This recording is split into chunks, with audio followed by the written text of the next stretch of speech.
हम सुबह बैठ के मस्ती कर रहे हैं। घात छोला या ही घात छोलना नहीं, पर बैठ के मस्ती कर रहे हैं हम सब लोग।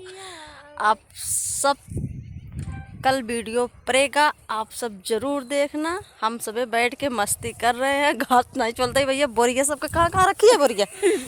भैया बोरिया ये खिया रखी बा, एक बोरिया वहाँ रखी बा, और दो बोरिया भैया वहाँ रखी बा। ए भैया और दिखा बताइए, और दिखा बताइए। दो बोरिया रखी है हमारे मैडम रानी बा बैठी यहाँ। बहुत दुल्हन सब देख सकते हैं भैया, मुँह दिखाई करे जाता है। देखिए बात दुल्हन पूरा गेहूं काट के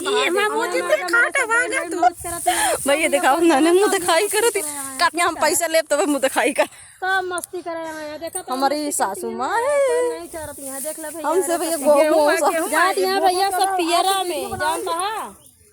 देखा तो है सब पियरा में जाती हैं भैया। पियरा में नहीं कहा इनका सब नहीं का बोड़ारी खोल के दिखावत है जो।